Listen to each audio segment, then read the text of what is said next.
बिस्मिल्लाहिर्रहमानिर्रहीम। अस्सलाम वालेकुम व्यूअर्स। लर्निंग इंग्लिश की जो शॉर्ट वीडियोस है उसमें आज मैं डिस्कस करने जा रही हूँ बहुत इंपॉर्टेंट मॉडल्स को, और मुझे स्टूडेंट्स ने बहुत ज़्यादा रिक्वेस्ट भी की थी कि इसके ऊपर बात की जाए। और ये मॉडल्स हैं कैन एंड कुड। तो सबसे पहले हम देखते हैं कि कैन एंड कुड को हम किस तरीके से यूज़ कर सकते हैं। तो एक चीज़ तो याद रखें कि कैन जो है, जो सबसे पहले इसका यूज़ है वो ये है जर्नल एबिलिटी बताने के लिए, लेकिन प्रेजेंट के अंदर। जैसे कि आई कैन स्पीक इंग्लिश, मैं इंग्लिश बोल सकती हूँ, ठीक है। I can drive a car, मैं कार ड्राइव कर सकती हूँ। ये आपकी एबिलिटी है लेकिन प्रेजेंट के अंदर। ऑन द अदर हैंड आप खुद को यूज़ कर सकते हैं एबिलिटीज़ बताने के लिए, लेकिन पास्ट में। I could play the piano when I was younger, कि जब मैं बहुत छोटी थी तो मैं पियानो बजा सकती थी। My brother Khud speak German when he was 3 years old, कि जब मेरा भाई 3 साल का था तो वो जर्मन बोल सकता था। तो फर्स्ट डिफरेंस क्या है कि जर्नल एबिलिटी प्रेजेंट बताने के लिए हम यूज़ करेंगे कैन को, और एबिलिटी जो कि पास्ट की एबिलिटी थी उसको बताने के लिए हम कुड को यूज़ करेंगे। ओके, दूसरे पॉइंट पर हम आते हैं कि कैन को हम यूज़ कर सकते हैं परमिशंस के लिए, लेकिन ये इनफॉर्मल होगी, ठीक है। जब आप फ्रेंड्स में बैठे हुए हैं और आप इनफॉर्मली बात कर रहे हैं तो इसमें आप इसको यूज़ करेंगे क्वेश्चन फॉर्म में परमिशन के लिए। Can I borrow your pen please, कि क्या मैं आपका पेन ले सकती हूँ। बट अगर आप ज़्यादा पोलाइट बात करना चाह रहे हैं तो आप थोड़ा सा फॉर्मल वे में बात करना चाह रहे हैं तो आप कुड को यूज़ करेंगे। Could I use your bathroom please. तो हम परमिशन के लिए बात कर रहे हैं कैन एंड कुड को, बट द डिफरेंस इज़ कि could is more formal, more polite than can. अच्छा, नेक्स्ट पॉइंट में हम देखते हैं कि कैन को हम यूज़ कर सकते हैं रिक्वेस्ट करने के लिए। Can you help me please, क्या आप मेरी मदद कर सकते हैं।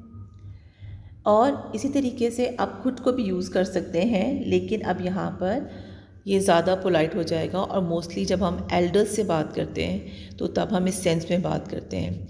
Could you pass me the salt please. तो ये ज़्यादा पोलाइट वे में आप रिक्वेस्ट कर रहे हैं कि क्या आप मुझे सॉल्ट दे देंगे। कैन का एक और इम्पॉर्टेंट यूज़ जो है वो होता है पॉसिबिलिटी बताने के लिए, ठीक है, कि क्या चीज़ मुमकिन हो सकती है। It can get very cold there at night, कि वहाँ पर रात में बहुत ज़्यादा सर्दी भी हो सकती है। तो आप पॉसिबिलिटी बताने के लिए कैन को यूज़ कर रहे हैं प्रेजेंट की, जब आप प्रेडिक्ट कर रहे हैं कि ऐसा हो सकता है। वेदर को देख के आप कह सकते हैं कि इट कैन रेन टुडे, आज बारिश भी हो सकती है। ऑन द अदर हैंड जो है, इसी पॉसिबिलिटी को अगर आप पास्ट में बताना चाह रहे हैं तो फिर आपने कुड यूज़ करना है। मगर कुड को अकेले यूज़ नहीं करना, आपने यूज़ करना है कुड को हैव और वर्ब की थर्ड फॉर्म के साथ। Could have and verbs third form, remember what. You could have broken your leg, तुम्हारी टांग टूट सकती थी। Okay, you could have hit that man, तुम उस आदमी को हिट कर सकते थे, ठीक है। यानी कि आप टाइम गुजरने के बाद किसी पॉसिबिलिटी के बारे में बात कर सकते हैं। I could have taken this exam, कि मैं इस एग्ज़ाम में अपेयर हो सकता था। तो प्रेजेंट की पॉसिबिलिटी को बताने के लिए आपने यूज़ करना है कैन को, और पास्ट की पॉसिबिलिटी को बताने के लिए आपने यूज़ करना है कुड को। आई एम श्योर कि यहाँ तक का जो डिफरेंस है वो आपकी समझ में आ गया है। जब हम किसी को ऑफ़र करना चाहते हैं अपनी हेल्प की तो हम यूज़ करते हैं कैन को। Can I carry your bags for you, कि क्या मैं आपके बैग्स ले जाऊँ आपके लिए।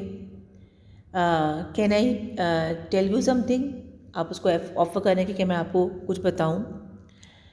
और on the other hand could को हम यूज़ करते हैं सजेशन के लिए, कि जब आप सजेस्ट कर रहे हैं, आपसे किसी ने पूछा है कि क्या किया जाए और आप उसको सजेस्ट कर रहे हैं, तो आप खुद यूज़ करेंगे। You could go to the movies if you like,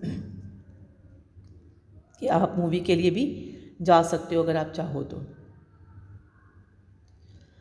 अब कैन की जो नेगेटिव फॉर्म है ये शो करती है कि not allowed. You can not go to principles office, आप प्रिंसिपल के ऑफिस में नहीं जा सकते हो, आपको परमिशन नहीं है, ठीक है।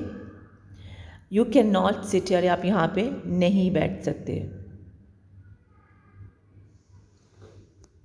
तो इस तरीके से आप कैन को यूज़ कर सकते हैं।